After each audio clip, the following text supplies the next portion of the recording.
Joining us now on the Pick Sports Line is Ant Pegues, head football coach of the Farrell Steelers, as the Steelers getting ready to attempt to win their third consecutive District 10 championship on Saturday as they take on Mercyhurst Prep. And, Coach, it's always a good time to be playing for a district championship. Oh, for sure. You know, this is the time of year that we love. To be playing in November and hopefully to be practicing on Thanksgiving, but it's a great time of year. As you reflect a little bit on Saturday's game, obviously it wasn't your best performance. A lot to consider there. You had a week off. You lost a couple starters. What's your evaluation of how you played on Saturday? After watching the film and sort of thing, it wasn't as bad as I thought. Wilmington, great rushing attack. I think we held them to right around 200 yards rushing. I think on 52 carries. What is that? Around 3.8 yards a carry, something like that. And but yeah, we offensively started a little slow. We didn't have many touches on the ball, offensive side of the ball. But overall, I'm pleased with the win. Yeah, it was a rare game. I don't remember the last time. Maybe you remember the last time Farrell didn't rush the ball more than 10 times in a game. I cannot remember. That's probably a first. I'm pretty sure that's a first. No question about that. As you get ready for this championship game Saturday, what concerns you about anything with your team? Just trying to be sharp and healthy. Might have a guy here banged up here and there, but just being sharp. That's why I hate having those extra bye weeks and having time off, that sort of thing. But as long as we have a good practice this week, I think my guys will be all right. The absence of the two starters for the eligibility, how do you feel their backups performed on Saturday? I think they performed well. Julius Phillips filled in for Samir, and he had a couple touchdown catches there. And we did some different things because we were playing Wilmington, maybe added extra linemen for 5 front instead of our normal 4 front. But those guys definitely stepped up and played well. You feel like you're playing your best football now, Coach? Yes, for sure. I think earlier in the year we were really slow. We started out slow trying to find our line, and we just kept picking it up.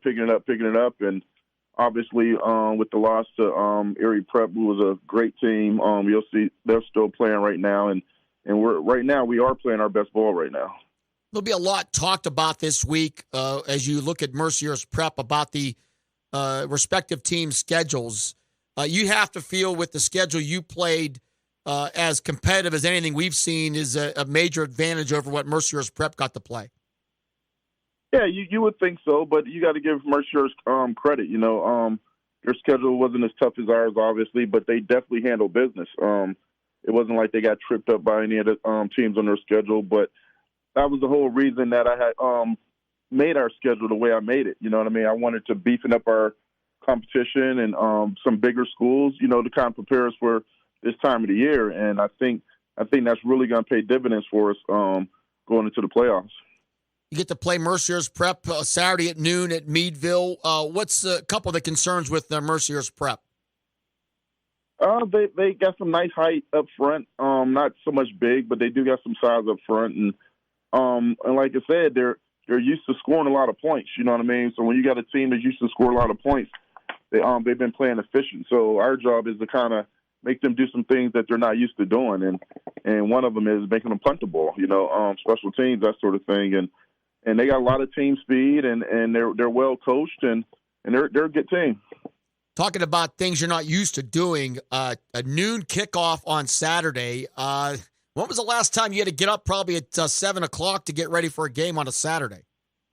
Well, actually, last year, Westinghouse game was a noon kickoff. I think it was down in Pittsburgh, so to kind of get on the bus and leave. But I was a little surprised at the noon kickoff time. I thought maybe we would get the night game or even maybe a 1 or 2 o'clock start. But, I mean, what can you do? You get your guys ready to play, and then we'll be ready to play up in Meadville. What's a couple things you hope to see this week out of practice? Just kind of fine-tuning some things, you know what I mean? Make sure special teams is where it needs to be, and offensively just kind of get a little rhythm.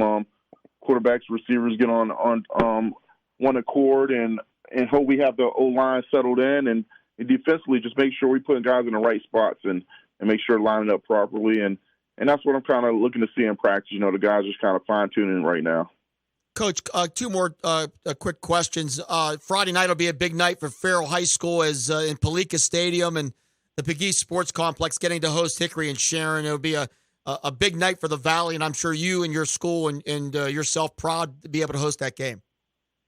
Oh, for sure. You know, that was we kind of knew this was very possible to have Sharon and Hickory playing here, and we kind of looked at that thing, and this is kind of one of the reasons why we kind of put this field here is kind of to host these games and kind of give the people in the Valley something to come see, and this stadium is going to be rocking this weekend for that game, and we're just proud to have to be hosting it.